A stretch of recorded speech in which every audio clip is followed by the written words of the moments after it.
কাকে বলে বাচ্চা নিয়েছিস, আর বাচ্চা নিয়েও নিয়েছিস, আবার তোর বাচ্চা মানে মিসক্যারেজও হয়ে গেছে। গর্ভধারণ করতে গেলেও নাকি নিতে হতো জাহিরের অনুমতি। আরো ভয়ঙ্কর সব অভিযোগ প্রকাশ্যে এসেছে। পাঁশকুড়া কাণ্ডে ইতিমধ্যেই শোকজ করা হয়েছে রিলায়েবল নামক প্রাইভেট সংস্থাটিকে। পাঁশকুড়া ধর্ষণ কাণ্ডে ইতিমধ্যেই সামনে এসেছে মূল অভিযুক্ত জাহির আব্বাসের প্রভাবের কথা। এক কথায় হাসপাতালের অলিখিত সুপার হয়ে বসেছিলেন জাহির। রিলায়েবল নামক বেসরকারি সংস্থাটির হয়ে ফ্যাসিলিটি ম্যানেজার পদে আসীন ছিলেন। হাসপাতালের 133 জন অস্থায়ী কর্মীর বস ছিলেন জাহির। তার ভয়ে তটস্থ হয়ে থাকতো হাসপাতালের কর্মীরা। কাজ পছন্দ না হলে শারীরিক মানসিক নির্যাতনের পাশাপাশি হুমকি দেওয়া হতো ছেঁটে ফেলার। এভাবেই 10 জন কর্মীকে ছেঁটে ফেলেছিলেন জাহির। বৃহস্পতিবার শুভেন্দু অধিকারীর সভা থেকে সেই 10 জন ছাঁটাই হওয়া কর্মীর কথাও তুলেছিলেন। টুম্পা হাসদা ওই পাঁশকুড়া সুপার স্পেশালিটি হাসপাতালের জন্মলগ্ন থেকেই হাসপাতালে কর্মরত ছিলেন। অসুস্থ হয়ে ছুটি নেওয়ার অপরাধে তার লিড অ্যাপ্লিকেশন ছুঁড়ে ফেলে দিয়েছিলেন জাহির।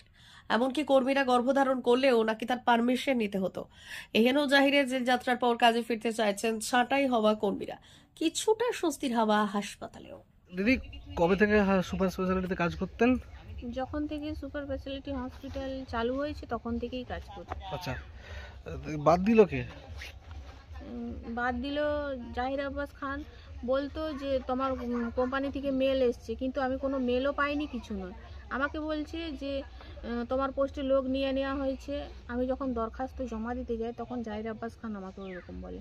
আমার দরখাস্তটা মুখের উপরে ছুঁড়ে মারে আর বলে যে তোমার পোস্টে লোক নিয়ে নেওয়া হয়েছে, তোমাকে আর ডিউটি করতে দেওয়া হবে না, তোমাকে খাতায় সই করতেই বারণ করেছে।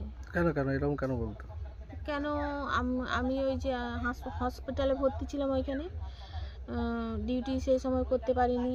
সেই সময় নাকি সবাই আগে শরীর খারাপের আগেও দরখাস্ত জমা দিতে হবে আর শরীর খারাপ পরেও দরখাস্ত জমা দিতে হবে। আমি সেই সিস্টেমটা আগে জানিনি।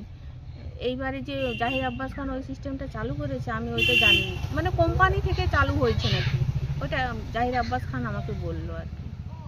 যে আমি বলছি যে আমি তো ওইরকম আগে থেকে দিইনি, আর যখনই আমার শরীর খারাপ হয় আমি ফোন করে জানিয়ে দিতাম যে আমার এরকম শারীরিক অসুস্থতা হয়েছে, আমি ডিউটি যেতে পারবো না। তারপরে যখন আমি ডিউটি জয়েন করতে যেতাম তখন আমি দরখাস্ত জমা দিয়ে তারপরে ডিউটি জয়েন করতাম। যে আমার কি শরীর খারাপ হয়েছিল সেই প্রেসক্রিপশন নিয়ে দরখাস্ত নিয়ে আমি জমা দিয়ে তারপর ডিউটি করতাম। আর কি বলতো জাহির আব্বাস? ওইটাই বলেছিল। আবার আমার ছোট মেয়ের পর একটা মানে প্রেগনেন্সি এসেছিল, সেই বাচ্চাটা মিসক্যারেজ হয়ে গেছে। তখন মানে ওই মিসক্যারেজ হওয়ার পর ওই কাগজপত্র নিয়ে আমি দরখাস্ত জমা দিতে গেছিলাম। তখন আমাকে সবার সামনে জাহির আব্বাস খান এরকমভাবে কোশ্চেন করছে যে তুই কাকে বলে বাচ্চা নিয়েছিস, আর বাচ্চা নিয়েও নিয়েছিস, আবার তোর বাচ্চা মানে মিসক্যারেজও হয়ে গেছে। এরকমভাবে আমাকে কোশ্চেন করছিল। আমি তখন বলছি যে কাকু আপনি আমাকে হচ্ছে যে ডিউটির ব্যাপারে বলুন, আমার পারিবারিক ব্যাপারে কি হচ্ছে না হচ্ছে আমি কি সেটা কি তোমাকে বলবো, এরকমভাবে আমি বলেছিলাম। তো জাহিরের ভয় কি সমস্ত কর্মীরাই কাঁপতো নাকি?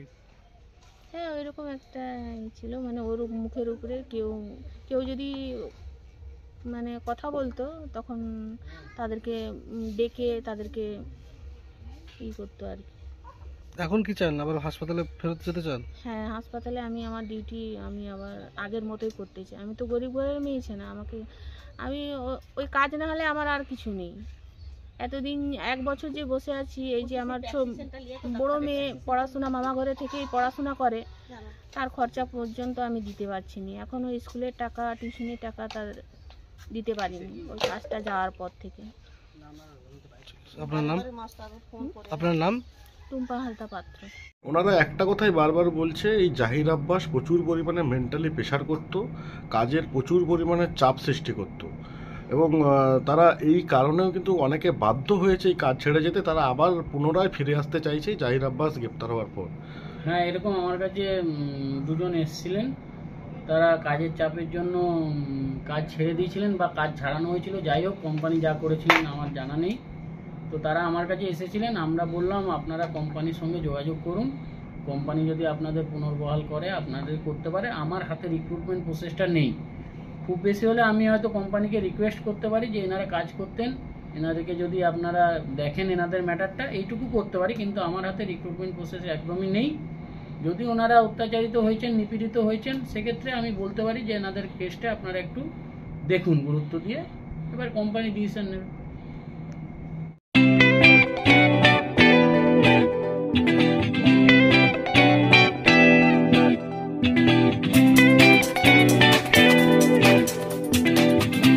সংবাদ, আনন্দ সংবাদ, আনন্দ সংবাদ। এই প্রথমবার আপনাদের পরিচিত বেলদা শহরে এসে গেছে আদিত্য সুপার মার্কেট। নিত্য প্রয়োজনীয় সমস্ত দ্রব্যের বিশ্বস্ত প্রতিষ্ঠান আদিত্য সুপার মার্কেট। আকর্ষণীয় ছাড় এবং একাধিক ডিসকাউন্ট নিয়ে আপনাদের সামনে হাজির হয়েছে নিত্য ব্যবহৃত সমস্ত প্রোডাক্টের সম্ভার নিয়ে এসেছে আদিত্য সুপার মার্কেট। আকর্ষণীয় ছাড় এবং একাধিক ডিসকাউন্ট নিয়ে আপনাদের সামনে হাজির হয়েছে নিত্য ব্যবহৃত সমস্ত প্রোডাক্টের সম্ভার নিয়ে এসেছে আদিত্য সুপার মার্কেট। থাকছে প্রত্যেকটি প্রোডাক্টে বিশেষ আকর্ষণীয় ডিসকাউন্ট, থাকছে বাই ওয়ান গেট ওয়ান পরিষেবা। কসমেটিক্স প্রতিটি প্রোডাক্টের উপরে থাকছে ন্যূনতম 20% থেকে 45% পর্যন্ত ছাড়। এফএমসিজি প্রোডাক্টের উপরে পেয়ে যাচ্ছেন 50% পর্যন্ত ছাড় পাওয়ার সুযোগ। গ্রোসারি আইটেমের উপরে থাকছে 30%, প্রাত্যহিক ব্যবহৃত সামগ্রীর উপর থাকছে 30% পর্যন্ত ছাড়। প্রতিটি ব্র্যান্ডেড প্রোডাক্টের বিশ্বস্ত প্রতিষ্ঠান আদিত্য সুপার মার্কেট। প্রতিদিনের নিত্য প্রয়োজনীয় সমস্ত সামগ্রী এক জায়গায় পেতে আজই চলে আসুন আমাদের আদিত্য সুপার মার্কেটে। প্রতিদিনের ব্যস্ততম জীবনের কথা মাথায় রেখে আমাদের ফ্রি ডেলিভারির ব্যবস্থা আছে আদিত্য সুপার মার্কেটে। দেরি না করে আসুন আমাদের বিপণী প্রতিষ্ঠানে। কোয়ালিটির সঙ্গে কম্প্রোমাইজ নয়, ভরসা আপনার, বিশ্বস্ততা রক্ষা করার সম্পূর্ণ দায়িত্ব আমাদের। আমাদের ঠিকানা বেলদা, দাদন রোড, বুলেটস ক্লাবের কাছে। যোগাযোগ করুন এই নাম্বারে 8348830676।